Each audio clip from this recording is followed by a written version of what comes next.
Welcome to start class 7th history chapter number 7, and that is tribes, nomads and settled communities.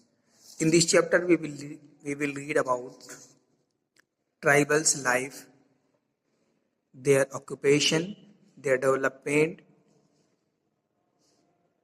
and about the settled communities as well. So in the previous chapters we have seen that many kingdoms developed and fell and destroyed. Even as this was happening, new arts, craft and production activities flourished in the town and villages. And during that time when so many kingdoms were emerged, appeared, different type of work were going on, like craft production activities and many other.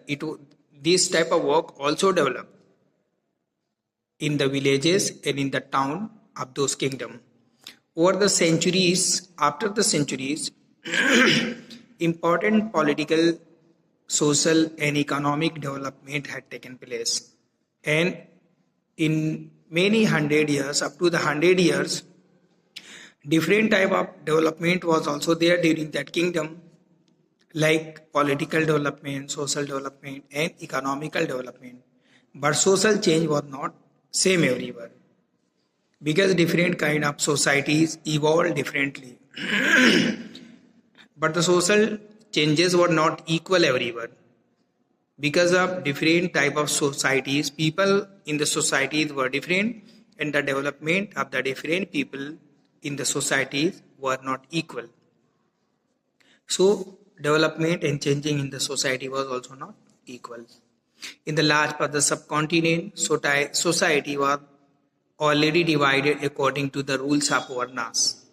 And in the society, in the large state, Varna system was going on, and that Varna system means a division of the society according to the Hindu mythology into 4 categories, that was Brahman, Kshatriya, Vaishya and Shudra.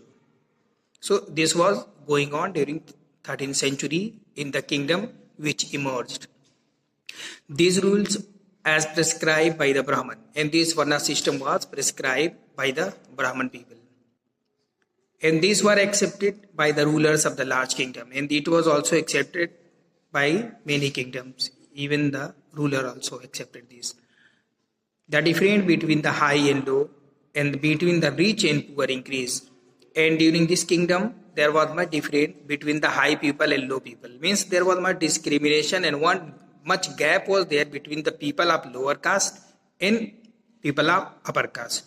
Even those days, people of upper caste like Brahman and Kshatriya, they were thinking that people of lower caste are very low, they are untouchables. They were even not desirous to touch them. And they did not drink water also from the same tap, or they did not take bath from the same, you can say, pond, where the lower people do this all the thing. And between the rich and poor, even so much gap are there. And this also increased during the time of Delhi Sultanate and Mughal.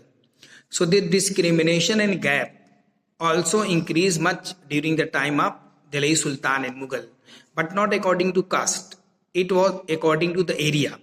Like Delhi Sultan was Turkey, from Turk, or some other were from Mughals and some other kingdom.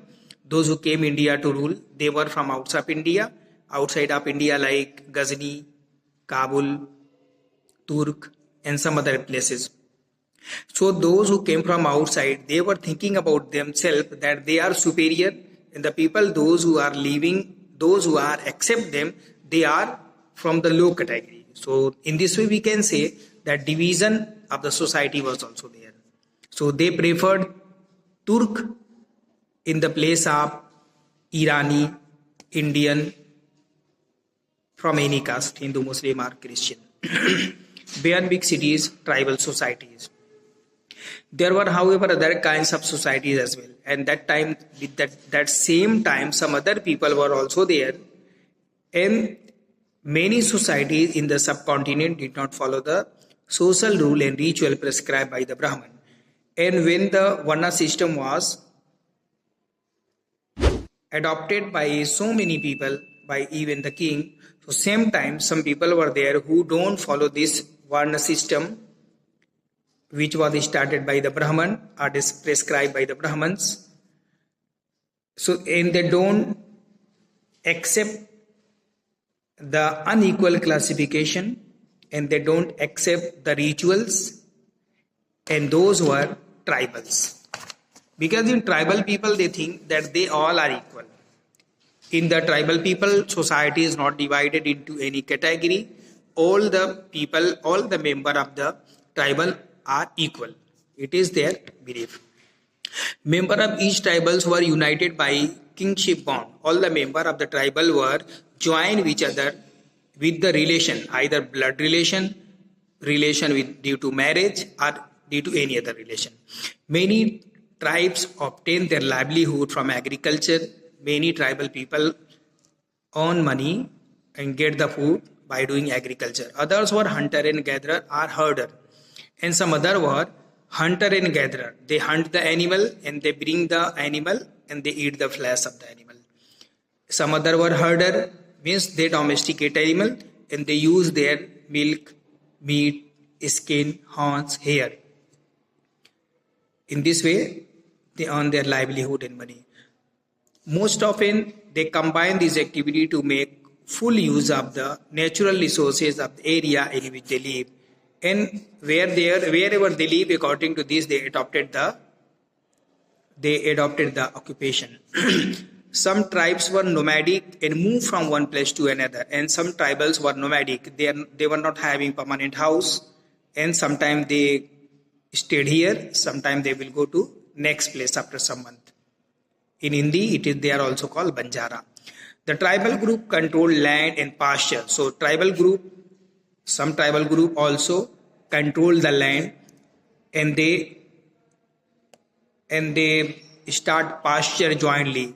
Land and pasture means they are having land, they were doing agricultural activity as well as pasturing, growing grasses for the animal, and divided these amongst household according to its own rule. Many large tribes thrive in different parts of the subcontinent. Many different type of tribal people live in Indian subcontinent. They usually live in forest. Where they usually live? In the forest, hills, desert. You can say in short, they live in the places where it is very difficult to reach. Means so that the people cannot reach their side. Sometimes they clash with the more powerful caste-based societies. And sometimes they fight with powerful societies also. In various ways, the tribals retained their freedom and preserved their separate culture. And they were not connected with the local people. That in this way, they saved their freedom and they saved their separate culture, which was not mixed with the cities dwellers people.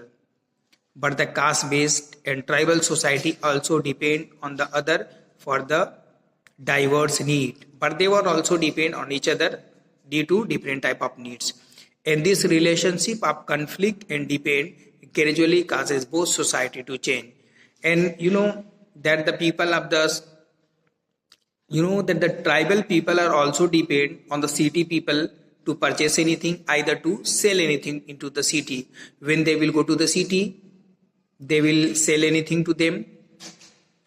And after this, they will come in the contact of the city dwellers, city people, and gradually in this way, their custom is being changed. Who were tribal people? Contemporary historian and traveler give very scanty information about tribals. Nowadays, historian of present day have very less information about the tribal people. Why? What is the reason? The reason behind it is that tribal people did not keep writing record. That whatever the tribal people do, they did not write it into any record. They did not write it into the books. But they preserve rich custom and oral tradition. But they preserve whatever they do by the oral tradition. Means if a father is doing any tradition, so whatever knowledge he has, he was passing their knowledge, their tradition, their custom to their children, to their successor orally. They were saying by mouth. They were not writing any book, that next generation will see the book or they will see any written record. Only they were saying whatever they want to tell their children, they were saying orally. These were passed down to each new generation. Present day historians have started using such oral tradition to write tribal histories, and nowadays historians have started to write the history of tribal by asking about the oral tradition from the tribals. Now, very soon, historian will write it into a book by asking oral tradition, by watching oral tradition. Tribal people were found in almost every region of the subcontinent. The area and influence of a tribal varied at a different points of the time. In India, everywhere tribals are found. Some powerful tribal control large area, and some tribals were very powerful. You can see in Punjab, Gokhar tribe were very influenced, very powerful during the 13th century and 14th century. In the later, the Gakhar became more important. Their chief, Kamal Khan Gakhar, was made a noble. He was a Mansabdar in the Akbar court. In Multan and Sindh, the Langhas and Arghuns, these are two type of tribal. They are very powerful and dominant extensive region before they were and they were having very power into their region. They were very powerful into their region before they were defeated by the Mughals. The Balochis were another large and powerful tribe in northwest of India. They were divided into many smaller clans, many smaller kabila under different chief. In each clans, each kabila, they were different chief. In the western Himalaya lived the Shepherd tribal of Gaddis. In the western Himalaya, Gaddi tribal lived. The distant northeastern part of the subcontinent was too entirely dominated by the tribal, and some northeast part of India is covered by the tribals people, and those are Nagas, Ahom, and some others. In many areas of the present day Bihar and Jharkhand, Chero tribal lived. Chero tribal emerged by the 12th century. From the 12th century, Chero tribal were emerged and they were very powerful. Raja Man Singh, the Akbar's famous general, he was general of Akbar, Raja Man Singh. He attacked and defeated Chero's tribal in 1591.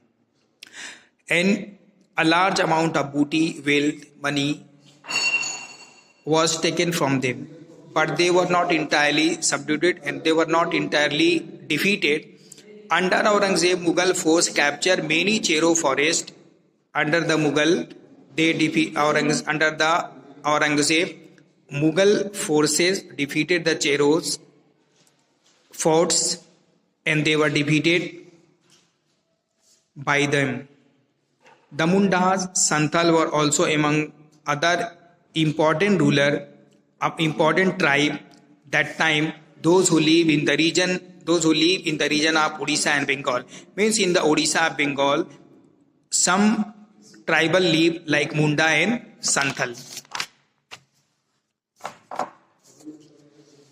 Now next, the Maharashtra highlight and Karnataka were highland and Karnataka were home to Kolis. In Maharashtra and Karnataka island, that land, Kolis tribal live. Bedrats and numerous other, and some Birats, nomads also lived there. Kolis also live in many areas of Gujarat, and Kolis tribal live also in Gujarat. Further south there were large tribal population of Koragas. So Koragas are also populated in Gujarat area and some other area. And some other were Vetars, Marwads, and many other tribals live in that area. A large tribe of Bhils were spread across the western and central India. Bhil is also a tribe community. So these tribal communities is especially located in western India, means Madhya Pradesh, and surrounding. Western India means like Gujarat, and you can say Rajasthan and some upper portion. And in central India, like Gujarat and Madhya Pradesh and surrounding area, by the late 16th century. Many of them had become settled agricultural by the 16th century. Bhils started settled life. And some even became zamidar, means they became developed and they started settled life like we all are living into our home. This tribal made their home and they started settled life. Many Bhil clans, Kabila, remained hunter and gatherer, and some other people from the Bhil even present day they are also hunter and gatherer.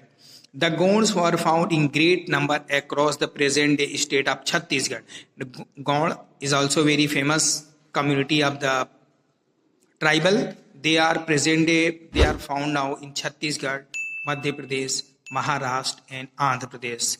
Now next heading is how nomads and mobile people live.